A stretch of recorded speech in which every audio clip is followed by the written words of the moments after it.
नमस्कार, मैं हूं हंसा वैष्णव और आप देख रहे हैं LNV TV news.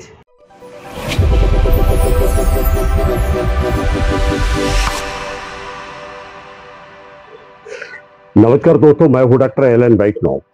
Madhya Pradesh के दमोह में इस समय लगातार चर्चाएं बनी हुई हैं मिशन अस्पताल को लेकर, डॉक्टर एन जॉन केन को लेकर लगातार कार्रवाई चल रही हैं और इसी मामले में एक और कार्रवाई की गई।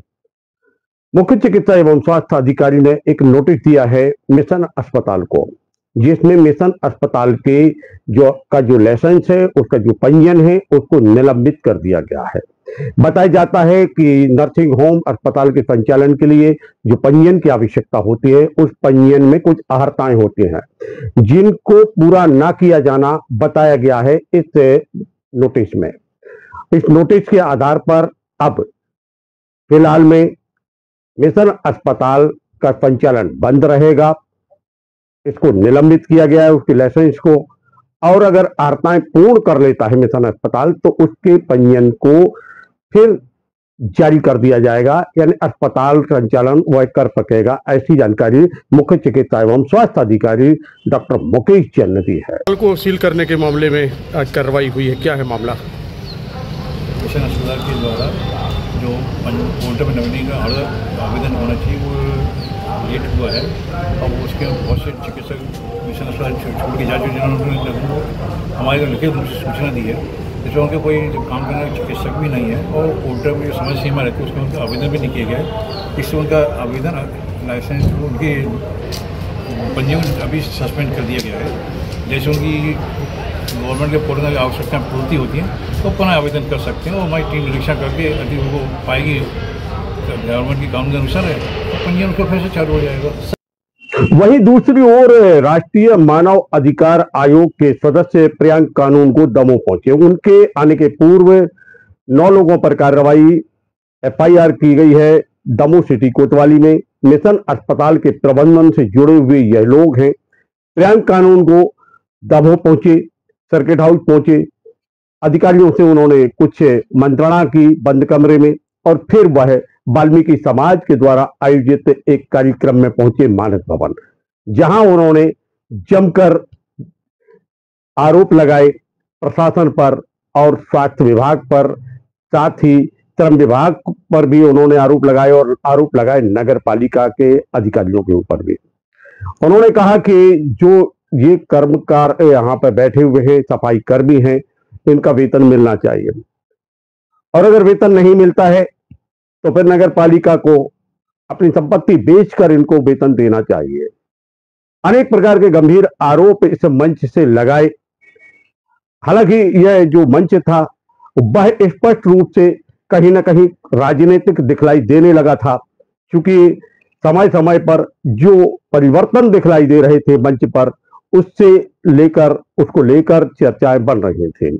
प्रियंक कानून को से हमने चर्चा की, संवाद किया, किस मामले को लेकर वो यहाँ आए हैं और इस कार्यक्रम के दौरान उन्होंने क्या पाया।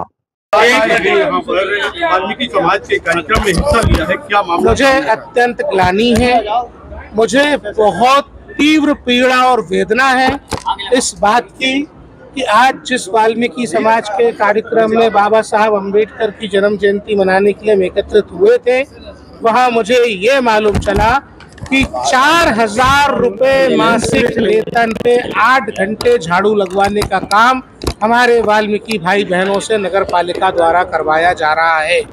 ये पाप, ये अपराध है, ये नैतिक दृष्टि से पाप है और कानून की दृष्टि से अपराध है। ऐसा करने वाले अधिकारियों को जेल भेजने की कार्रवाई की जाएगी यदि उन्होंने अतिशीघ्र आदेश के अनुसार इनको न्यूनतम वेतन नहीं दिया तो। दूसरा विषय इसमें यह है कि जिन लोगों से कम वेतन पे बरसों से काम करवाया गया, उनको उनके अंतर की शेष राशि का भुगतान भी करवाया जाएगा, चाहे इसके लिए नगर पालिका को अपनी संपत्ति नीलाम क्यों ना करना पड़े। बताया जाता है नगर पालिका की संपत्ति तो पूर्व से ही गिरवी भारत के आदरणीय प्रधानमंत्री श्री नरेंद्र मोदी जी ने हमारे दलित सफाई कर्मी भाई बहनों के पैर धुलाकर के ये संदेश दिया है कि दलित सफाई कर्मी भाई बहनों का सम्मान सर्वोपरि है और राष्ट्रीय मानव अधिकार आयोग के सदस्य प्रियंक कानूनगो से अनेक विषयों पर लेकर हमने संवाद किया। उनसे जब मिशन अस्पताल के मामले को लेकर चर्चा की तो उन्होंने कहा कि इसमें घोर लापरवाही मुख्य चिकित्सा एवं स्वास्थ्य अधिकारी की है। उन्होंने सीधे सीधे गंभीर आरोप लगाए प्रशासन पर और साथ में मुख्य चिकित्सा एवं स्वास्थ्य अधिकारी पर। तो ये आप लोगों को राष्ट्रीय मानवाधिकार आयोग के प्रति धन्यवाद भी तो बोलना चाहिए कि आयोग सक्रियता से काम कर रहा है। देश का अपनी तरीके का पहला घोटाला है ये। देखिए, इसमें आर्थिक अपराध है। प्रधानमंत्री आयुष्मान योजना के तहत पैसा लिया गया और फर्जी डॉक्टर से ऑपरेशन कराया गया।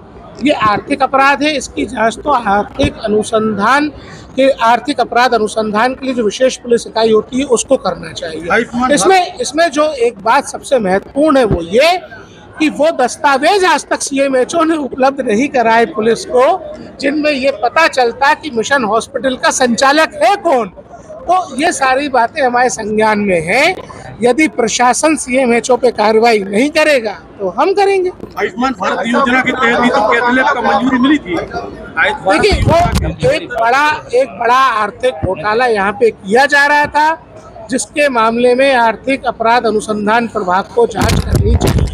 आयोग मानता है कि जम्मू प्रशासन इसमें लापरवाही बरती? अगर लापरवाही नहीं होती तो मानवाधिकार आयोग की टीम आने के पहले अस्पताल सील हो गया होता। मानवाधिकार आयोग की टीम आने के पहले FIR हो गई होती। मानवाधिकार आयोग की टीम आने के पहले इस पूरे के पूरे कारनामे का मुख्य कारिंदा अजय लाल गिरफ्तार हो चुका होता। इन 7 मोडों की बात हुई है, अभी तक प्रशासन ने उन मोडों के लिए किसी को जिम्मेदार नहीं ठहराया है अभी तक। देखिए, इसमें जो मैं आपको बता दूं, ये ब्लेसिंग इन डिस्गाइज होता है। अगर हमको किसी अपराध में अनुसंधान करना होता है तो सबूत बहुत आवश्यक होते हैं। यदि हत्या के आरोपी को फांसी के तख्ते तक पहुंचाना है तो सबूत बहुत आवश्यक होते हैं। और इस मामले में चूंकि एक पीड़ित मृतका मुस्लिम धर्म से संबंध रखने वाली थी, इसलिए उनके परिवार से बात करके पोस्टमार्टम की कार्रवाई की जा सकती थी। समय रहते पोस्टमार्टम होता तो कुछ और सबूत मिल सकते थे, लेकिन ये सीधे जो है अपराधियों के साथ हैंड इन हैंड होने की बात है, जिसके कारण ये कार्रवाई ये नहीं मतलब ये है कि साक्ष्यों को मिटाने का प्रयास किया गया। मिशन अस्पताल को लेकर और डॉक्टर एन जॉन केन के मामले को लेकर दमोह इस समय चर्चाओं में बना हुआ है। वहीं दूसरी ओर नगर पालिका में हुए भ्रष्टाचार को लेकर भी लगातार चर्चाएं बनी हुई थी। अब सफाई कर्मी अपनी मांग को लेकर, वेतन की मांग को लेकर हड़ताल पर हैं।